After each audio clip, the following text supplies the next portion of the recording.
आज तुम्ही या जुन्नर नगर परिषदेच्या प्रचार रॅलीमध्ये सहभागी झालात, काय वाटलं? खरंच इथे आल्यानंतर सगळ्यांचा उत्साह बघितला, खूपच छान प्रतिसाद आहे। आज आम्ही प्रभाग नंबर 2 मध्ये फिरलो, जिथे प्रशांत दादा, रोहिणीताई हे उमेदवार आहेत आणि त्यांना खरंच खूप छान प्रतिसाद आहे आणि एकंदरीतच घड्याळाच्या बद्दल जो एक प्रतिसाद जुन्नर शहरामध्ये दिसतोय तो खरंच खूप पॉझिटिव्ह दिसतोय। नवीन चेहरा तुम्ही आता नेमलेला आहे नगराध्यक्ष पदासाठी, काय वाटतं त्याच्याबद्दल? खरंच एकदम खूपच सुसंस्कृत आणि सुशिक्षित असा उमेदवार आहे आणि जुन्नर शहर मला खात्री आहे 100% या नवीन चेहऱ्याला पसंती देतील आणि हे जे नवीन चेहरे जे आहेत यांच्या मागे जनतेने खरंच पाठिंबा दिला तर एक उमेदही वाढते काम करायची आणि नक्कीच मला असं वाटतं की मी स्नेहलताईंचा बरंच प्रचारही बघितलाय, व्हिडिओजही बघितलेत आणि मी एक बघितलं तर खरंच सुसंस्कृत आणि सुशिक्षित उमेदवार आहे, त्याच्यामुळे जुन्नरकर नक्कीच पसंती देतील।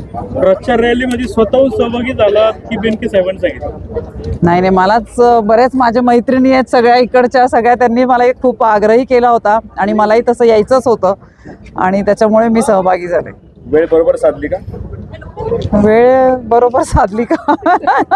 नाही, असं काही नाही, यायचंच होतं। आता यावर्षी या पहिल्यांदाच 1 तारखेपर्यंत प्रचार आहे, अदरवाईज तसं 30 तारीखच शेवटचा दिवस असला असता, पण सगळ्यांच्या आग्रहामुळे मी आले आणि मी अतुलदादांच्या वेळेस प्रचार करत असताना माझे मित्र परिवार मैत्रिणी खूप आहेत, त्याच्यामुळे त्या निमित्ताने मी या सहभागी झाले। जनतेला काय आवाहन करणार? मी नक्कीच सांगेल की जनता सुज्ञ आहे आणि विकास करणाऱ्याच्या मागे, काम करणाऱ्याच्या मागे आणि भूल थापांना बळी न पडता एक चांगल्या उमेदवाराच्या मागे जुन्नरकर नक्कीच उभे राहतील।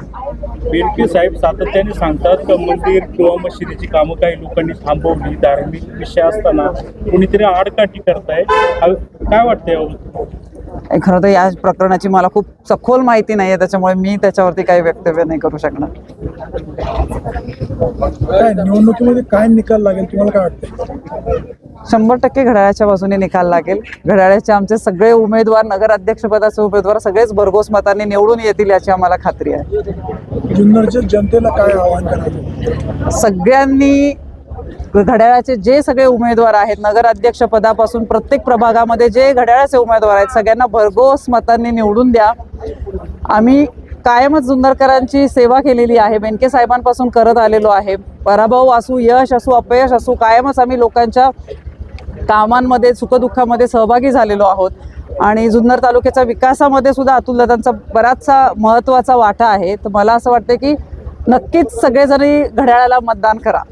लोकनियुक्त नगराध्यक्ष म्हणून पहिल्यांदा महिलेला संधी मिळते, आपण एक महिला आहात, राजकारणामध्ये आपण प्रचंड सक्रिय असता, काय सांगा?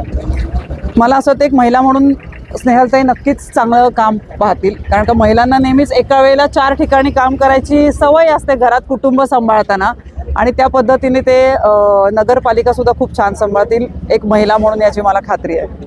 बऱ्याच वेळा शिक्षणावरती गोष्टी बोलल्या गेल्या आहेत, इतरही काही उमेदवार आहेत त्यांच्या शिक्षणाचा विचार करता, त्यांच्या वयाचा विचार करता आणि आपल्यावर असणारे उमेदवार त्यांचं शिक्षण, त्याच्यातली तफावत काय सांगा?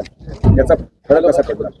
शैक्षणिक पात्रता असल्यानंतर नक्कीच एक तुम्हाला दूरदृष्टी मिळते आणि शिक्षणाचा हा फायदा पदोपदी होतच असतो, त्याच्यामुळे मलाही असं वाटतं की आणि आता बराच काळ पुढे गेलेला आहे, म्हणजे तांत्रिकदृष्ट्या सुद्धा आणि सगळ्याच गोष्टींनी बघितलं तर नक्कीच सुशिक्षित उमेदवाराच्या मागे लोकांनी उभं राहावं असं मला वाटतंय।